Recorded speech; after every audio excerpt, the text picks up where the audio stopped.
विवेक यादव जी, गाजियाबाद से। राधे राधे। राधे राधे महाराज जी। महाराज जी, परीक्षा में कुछ असफलताओं के बाद मन व्यथित रहता है। एक तरफ लगता है कि मैं कहीं अपने साथियों से पीछे छूटता जा रहा हूं, दूसरी तरफ लगता है अगर सफल नहीं हुआ तो मेरा क्या होगा। महाराज जी, ऐसे में महाराज जी मेरा मार्गदर्शन करें कि हाँ मैं बिल्कुल, कैसे। ये नई अवस्था में ये सोच तो होती है। अगर बच्चा हम एकाग्रता पूर्वक अपने पाठ को, तो हमें लगता है कि फेल कैसे हम हो गए। आपके ग्रंथ इतने बड़े बड़े नहीं, हमारे ग्रंथ इतने मोटे मोटे हैं। स्वाध्याय हर चीज का 10 साल पहले पढ़ा होगा, अगर वो बात पूछोगे तो अभी 10 मिनट में पूरी उसकी व्याख्या करके बता देंगे। अगर आप प्रयासरत हो, प्रयत्नरत हो, तो अपने विषय में असफल कैसे हो जाते हो। या तो आप ब्रह्मचर्यहीन हो रहे हो, इधर उधर प्रपंच कर रहे हो, अपनी पढ़ाई से विमुख आचरण कर रहे हो, मनोरंजन कर रहे हो।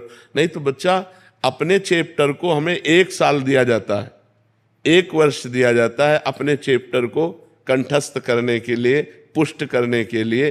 कितनी पढ़ाई होगी। बिल्कुल, मतलब जिस विषय में लगो उस विषय में एकदम। तो हम कह रहे हैं तुम्हारा जो चैप्टर है हम उसे कंठस्थ कर सकते हैं। तो हम इतने कमजोर क्यों हैं कि हम फेल हो जाते हैं।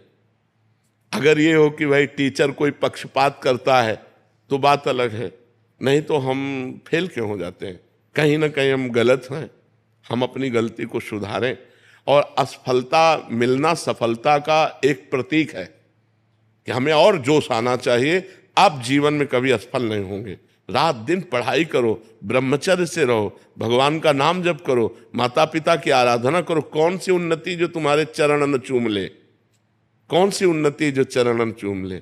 इसलिए हमें तो लगता है कि हम अपने धर्म ग्रंथों को ऐसे याद किए हैं जैसे काका गागा नहीं याद किया जाता, ऐसे याद। उठते बैठते चलते फिरते जो पद है, पूरी 84 जी, पूरा सुधानिधि जी, पूरी सेवकवाणी, पूरी स्फुटवाणी, उसे जिस विषय में लगे तो अपने विषय में लगे।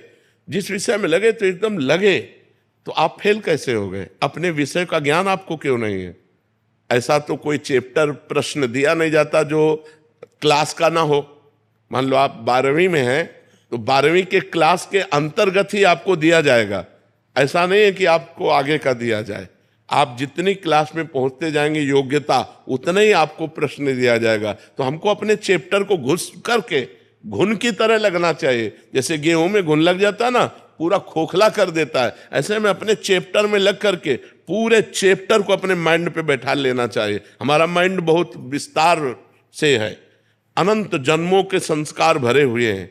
छोटी सी चिप में मन की अनंत जन्मों के, तो ये सब पूरा आपको भर लेना चाहिए। कहीं ना कहीं आप प्रमाद कर रहे हैं, कहीं ना कहीं आप त्रुटि कर रहे हैं, उसको संभालिए। नहीं तो ये निराशा ऐसी बढ़ जाएगी कि जीना मुश्किल हो जाएगा। बच्चे, अभी बच्चे हैं ना, अब जैसे देखा कि जैसे इन्होंने कहा हमारे दोस्त सफल हो रहे हैं, तो दोस्तों के सामने नीचा, घर परिवार में जाने पर कि यार हमने यार इतने रुपए लगाए और तुम फेल हो गए, यार ठीक नहीं है। अब वो अंदर से इतना घुट जाता है कि उसे एक रास्ता दिखाई देता है। ऐसे कोटा में बहुत से बच्चे जो करते हैं, उसका कारण है कि उनको एक रास्ता नजर आता है कि अब मित्रों में कैसे जाऊं और घर के परिवार वालों को कैसे मुंह दिखाऊं। हर जगह ये आता है कि फेल फेल फेल, तो इससे अच्छा है कि हम कर लेते। कोई रास्ता थोड़ी है। आप भूत प्रेत बनोगे, फिर नाना प्रकार के और दुख भोगोगे। हमें चाहिए कि हम अपनी गलतियों का सुधार करें। मोबाइल में रील देखने में समय बर्बाद ना करें, गेम देखने में बर्बाद ना करें, गर्लफ्रेंड बॉयफ्रेंड वाली झंझट में ना पड़े, इस प्रपंच में ना फंसे। अगर आप सही से चलो और ब्रह्मचर्य धारण करो तो ब्रह्मचर्य में इतनी सामर्थ्य है कि सब कुछ याद हो सकता है। बच्चा सब कुछ याद हो सकता है। तो आप निराश मत हो, संयम में चलो और आगे उन्नति को प्राप्त हो। ऐसा नहीं कि बराबर अवनति हार ही हाथ लगेगी, ऐसा नहीं है। आप प्रयासरत रहो। ठीक है।